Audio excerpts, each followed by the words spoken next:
From ABC, this is World News Tonight with Peter Jennings. Good evening. We begin in Washington tonight, where the White House has publicly acknowledged what most people in the country have understood for some time. The recession, whatever you call it, is not over by any means. Now, it isn't that the Bush administration doesn't know what's going on in the country, but it does mean the president has been obliged to abandon a political position under the pressure of public opinion. Here's our White House correspondent, Britt Hugh. There was a distinct shift in posture today as the president went to new lengths to say that, yes, the economy is in serious trouble, and boy, does he care about it. He was asked about the ABC News Washington Post poll showing deepening public alarm about the economy. Oh, you know me, I don't comment on polls, but on the economy, we've got to get it straightened out. Everybody has to pitch in and get that going. That poll, by the way, also has Mr. Bush's overall approval rating below 50% for the first time since he took office. Press Secretary Fitzwater said the stalled economy is responsible for that, and he went out of his way to acknowledge the economy's problems. For all practical purposes, he said, the recession continues. Contrast that with what the administration was saying just last month. I'm not prepared to say we're in recession when you have a third quarter growth of 2.4%. It's not vigorous growth. It is not the kind of growth that I'd like to see the United States have, but it is not recession. That's no less true today than it was then, but Mr. Bush has abandoned that line in favor of an all-out effort to seem, at least, to feel for the average family. It was much in evidence today with a series of satellite TV interviews with local stations. Absolutely. People are hurting, and I am trying to help. For a person that's out of work, the unemployment rate is not 6.9% or 6.8% nationally. It is 100%. So I can understand the frustration, but we're going to keep on trying. We've got to help the economy and help the people that are hurting. Take 10. The White House has quietly begun sounding out congressional leaders about a bipartisan deal to stimulate the economy. Such a deal would likely require scrapping the budget agreement reached with Congress only last year. The president had to break his no new taxes campaign promise to get that agreement, and it's a measure of the anxiety here about the economy that he would now consider breaking that budget agreement too. Britt Hume, ABC News, the White House. Another sign of continuing weakness, which may not tell the whole story, housing starts dropped more than 2% in November. Some analysts believe that as mortgage interest rates continue to fall, however, buyers may begin returning to the market, perhaps even by spring. And one reason why some builders are putting more of their resources into the kind of house designed to lure first-time middle-class home buyers. Here's ABC's Gary Shepard. In Palmdale, California, almost as soon as the paint is dry, builders here are selling starter homes. At around 1,000 square feet, these basic models are no mansions. They are priced at the bottom of the market and aimed at the first-time buyer. But with mortgage rates at their lowest level in more than a decade, a lot of people who have never been able to afford a home before are now eager buyers. Our credit passed, and here we are. Got a home. In a state where the median price for a new home is $200,000, Mike and Virginia Chambers bought this house for only $86,000. The incentive was their monthly payments are only slightly higher than what they had been paying in rent. We feel great. Wonderful. We feel wonderful. I mean, for our age, being a young couple, I mean, for the amount of acreage that we have and the size home, you can't get it down in L.A. Kaufman and Brode, the builder that sold the Chambers their house, says its starter home sales are up 41% this year. To lure buyers, the company cut the selling price of this year's models by $25,000. That meant reducing the size, doing away with some of the frills, and using cheaper construction techniques. We are building somewhat smaller homes than we were a year ago. We're building homes that, for example, may have simplified structures that are easier and therefore more economical to build. The roof shingles are asphalt instead of concrete tiles. And in the kitchen, countertops are Formica and appliances are inexpensive. Starter homes are also selling well in New Jersey, where the DKM Construction Company is offering these models for just under $100,000. In Virginia, outside Washington, D.C., buyers are picking up houses like these for as little as $118,000. Last year, they would have sold for $135,000. Stick around the sales office, and we'll get you taken care of as soon as we can. Builders say it is these people, the 2 million first-time home buyers across the nation, who will lead the housing industry out of the recession. Gary Shepard, ABC News, Palmdale, California. On Wall Street today, the Dow Jones Industrial Average lost nearly 17 points to close at 2902, and the trading was active. The Federal Trade Commission is forcing the Sun Oil Company to stop making what the FTC calls exaggerated claims for its Sunoco high-octane unleaded gasoline. Sunoco had advertised that cars would perform best using their high-octane gas. The FTC says if your car, like most cars, is built to run on low-octane gas, the more expensive stuff isn't going to help. In a moment, the timetable for change in the Soviet Union gets a little clearer. On the American agenda tonight, trying to get 7th graders back on track for high school, and how you do go about teaching a college student what it is truly like to be homeless. This is World News Tonight with Peter Jennings, brought to you by Tylenol.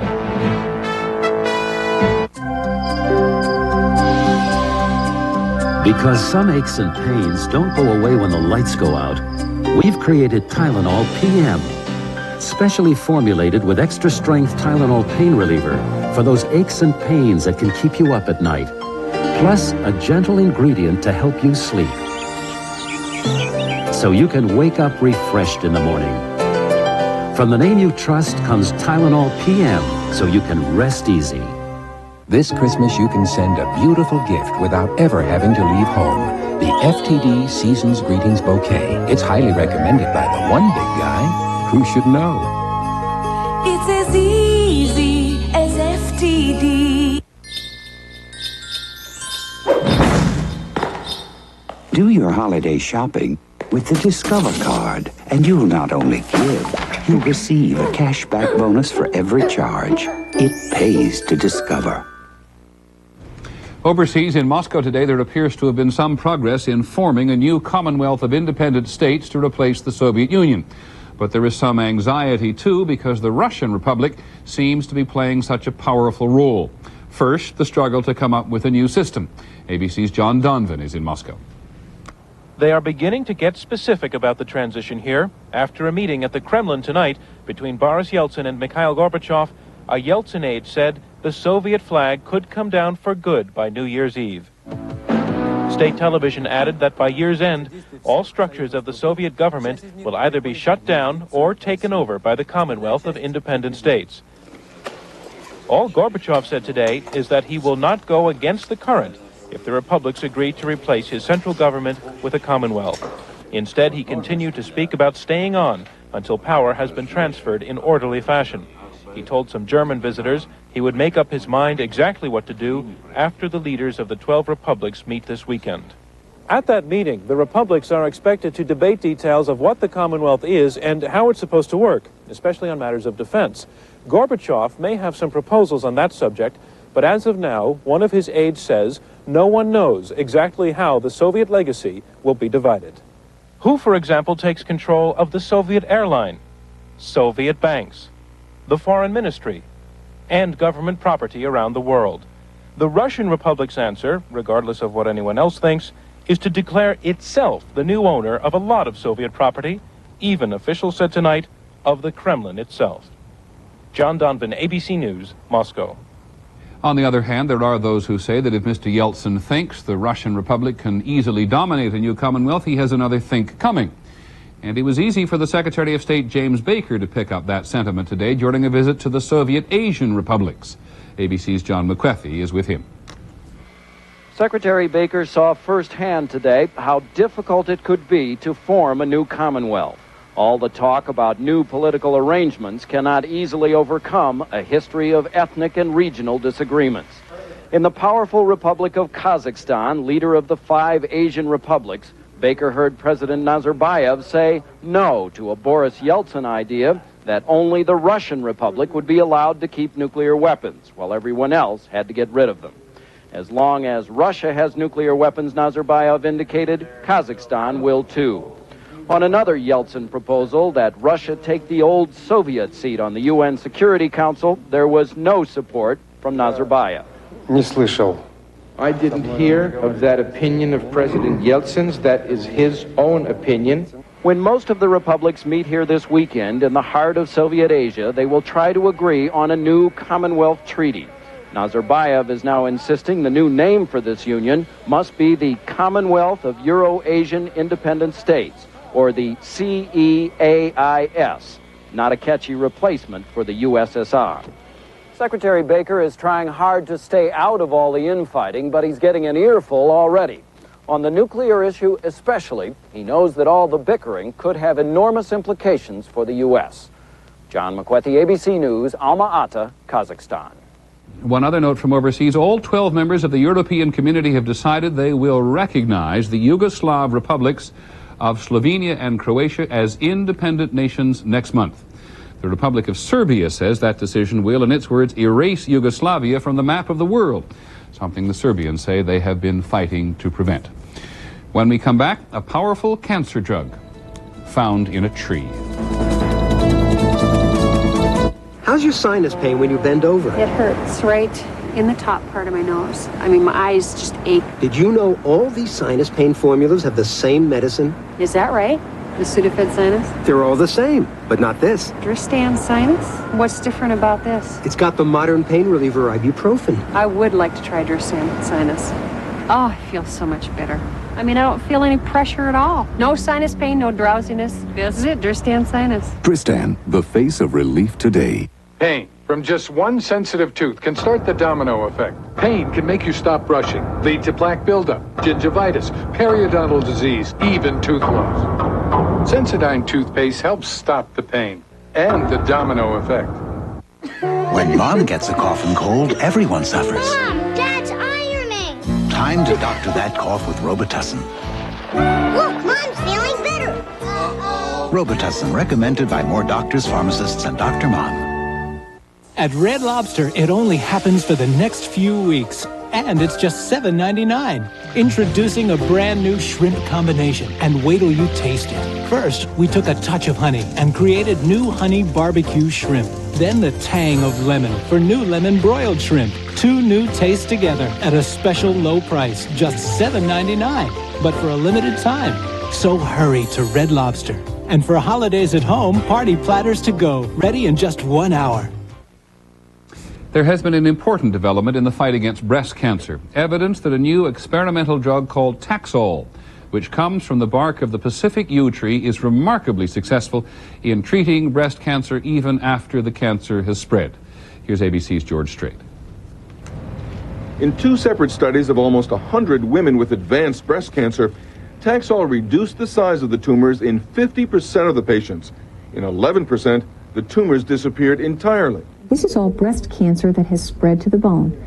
After 4 cycles of Taxol, what you can see is the bone has completely regrown. Marilyn King's cancer had spread to her chest and head. After my second treatment of Taxol, the knots were gone on the back of my skull. Taxol's success has surprised researchers, but there is this caution. Taxol is not a breakthrough. It is an advance. It is not a cure-all.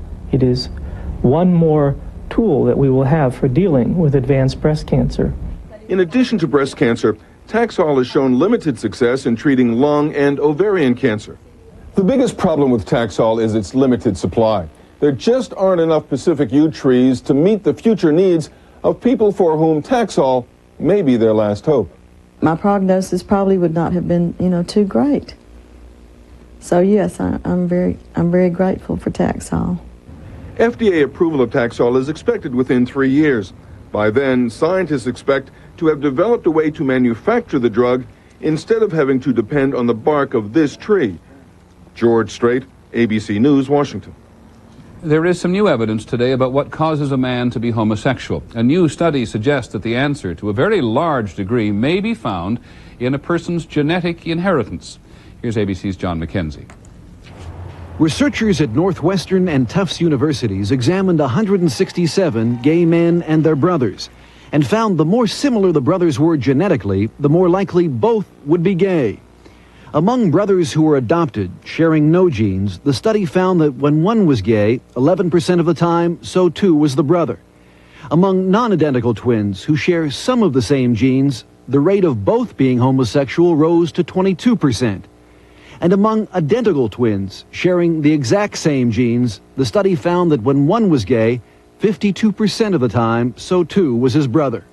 A substantial proportion of the causes of male sexual orientation are genetic. This study would fit in with the opinion of the American Psychiatric Association that attempts to repair male homosexuals or to change male homosexuals to heterosexuals has no validity to it. The study also fits in with the recent findings of a California researcher that there's a difference in certain brain cells of gay and straight men, suggesting again that homosexuality may have a biological component. Today, several gay groups welcome the latest report, hoping it leads to a change in public attitude toward homosexuals. We have more evidence here that people are born gay, that it's not something they can control, that they can change. Then we need to respond to gay people in exactly the same way we respond to straight people. Some scientists criticize this latest report as simplistic. Indeed, many predict the roles of environment and heredity will continue to be debated unless scientists can actually identify genes responsible for homosexuality. John McKenzie, ABC News, New York. In other news today, a federal appeals court in Atlanta has cleared the way for the United States to begin sending Haitian refugees back to Haiti. Since the military coup there last September, the U.S. has rescued more than 7,500 Haitians from small boats at sea, and a court order, now dissolved, had prevented the government from forcing them to go home. An Amtrak passenger train went off the tracks in northern Florida today. The train was on its way from New York to Tampa. It plowed through 2 empty houses before coming to a stop. Amtrak says about 40 people were hurt, most of them not seriously. It is not known what caused the train to derail. When we come back, the American Agenda. Layoffs, recession, pollution, daycare, not having any time, job insecurity. You never needed it more. A new extra-strength pain reliever made to get today's tough headaches before they really get you. 1,000 milligrams, Stomach Guard, and the name Bayer. That should ease your mind. Introducing new extra-strength Bayer Plus. Now there's no pain you can't bear.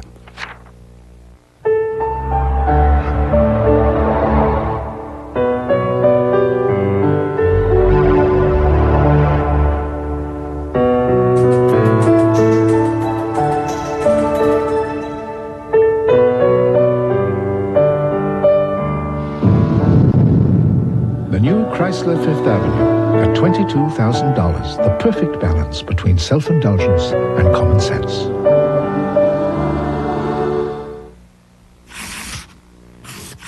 If you're looking to maintain regularity,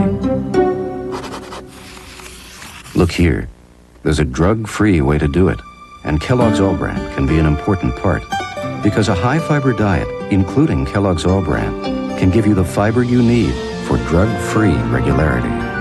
See the recipe on the box for another way to enjoy Kellogg's All-Bran. All-Bran muffins. All that fiber, all that great taste. For years, Pledge has kept our furniture beautiful.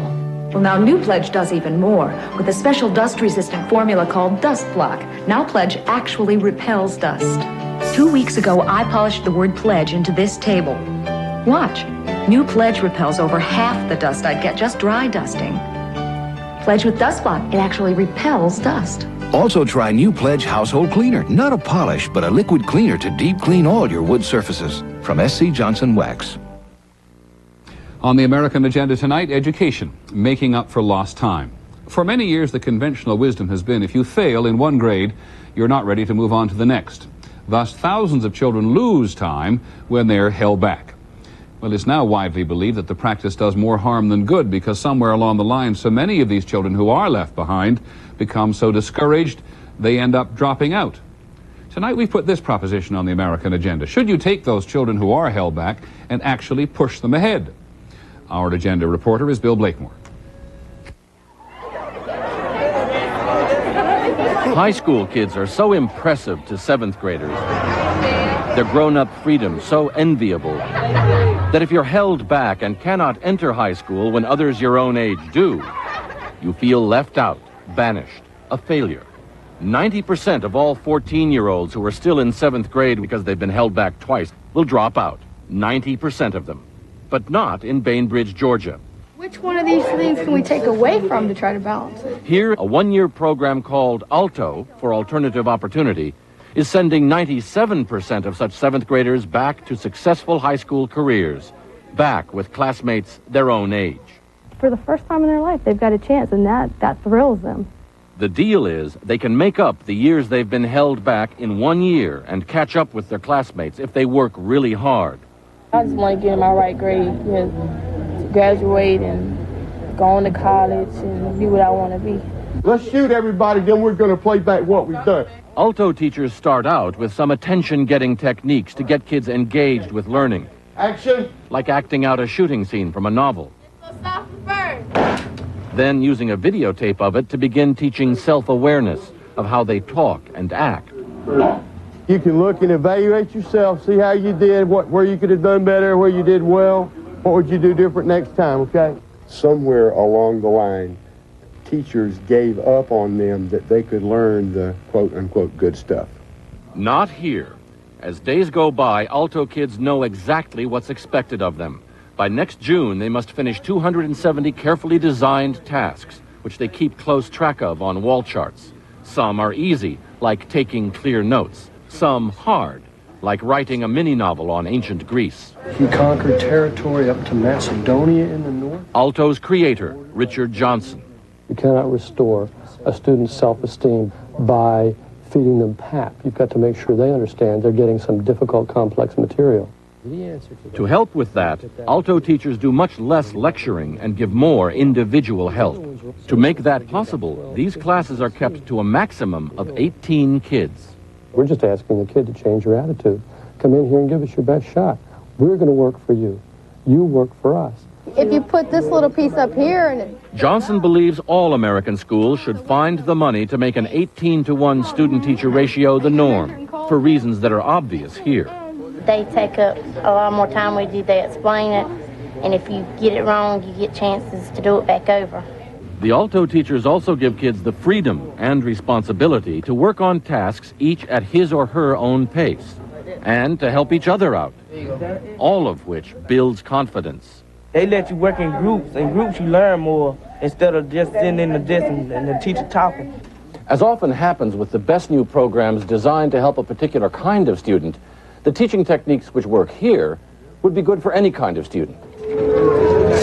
Georgia officials now acknowledge that if these kids had had similar teaching when they were younger, many might not have fallen behind in the first place. That they're capable of the work is proven by the former Alto students now in high school, like Phoebe Taylor, who's made the National Honor Society. When I do something, I try to make the best grade I can. I go for an 8 every time I do something. They have associated that intensive labor with success. So when they go into the regular classroom, the teachers are glad to get them because they're hard workers and they got good attitudes. how many of your objectives have you done up there? Teachers are now coming from all over Georgia to learn about the Alto program and its eager students who now take some pleasure in taking pains. Bill Blakemore, ABC News, Bainbridge, Georgia. Today, Georgia's Department of Education decided that Alto is so effective, the state will help pay for the program in any school that wants to try it. In a moment, some street education.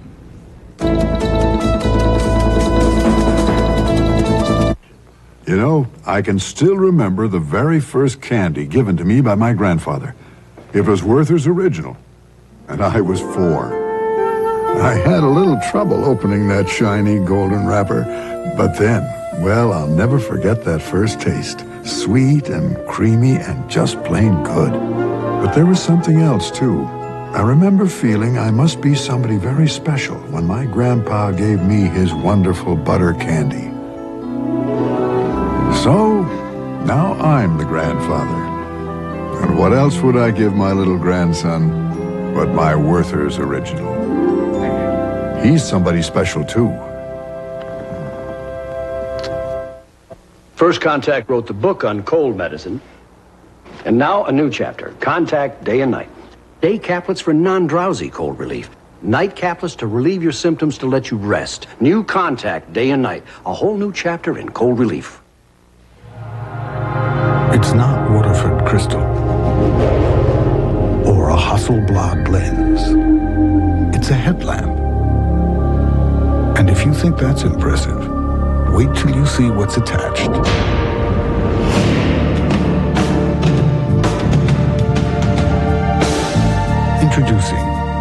Lexus ES 300 Sport Sedan.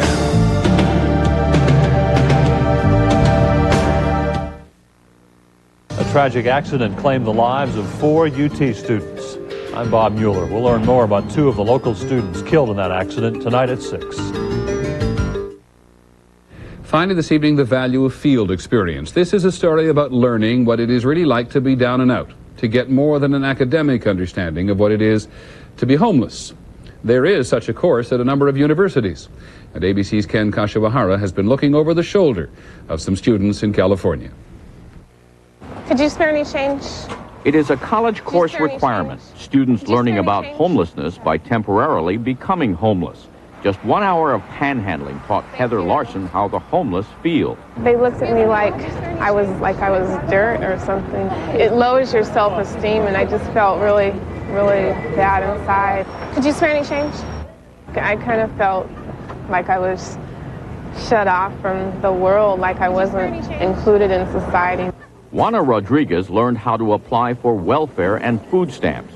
Do you know where I go with this now? Do I? Learned that the homeless and the poor can spend virtually all day standing in lines, filling out forms. I just have to wait here until my name's called? She learned how degrading it is. You begin to think about all the things that you take for granted, like having food in your home, having a home, having clothes that you can change into. It's one of the most stigmatizing conditions in our culture. A college course on homelessness was the idea of San Francisco State University professor Beverly Overbo, who invites the homeless to talk to her class, who believes education is the key to solving the problem.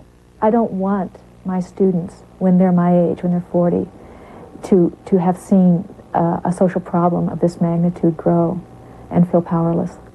10 California universities now offer courses on homelessness, requiring students not only to learn about the problem, but to do something about it. It looks kind of pretty red. Future doctors supervised by a physician help the homeless with medical problems, law students with legal problems. You should make the appeal. Some students try to change the appearance of the homeless, right down to the fingertips. Others help them get jobs by writing resumes. Most students who participate in those type of classes either come out with a greater understanding or they actually get involved and become part of the solutions. And that's the hope, that by getting involved now, these future policymakers will look at the homeless with more understanding and more compassion than current policymakers do. Could you spare any change? Ken Kashiwahara, ABC News, San Francisco. And that is our report on World News Tonight. I'm Peter Jennings. Good night. And now, the news continues with Channel 2 News.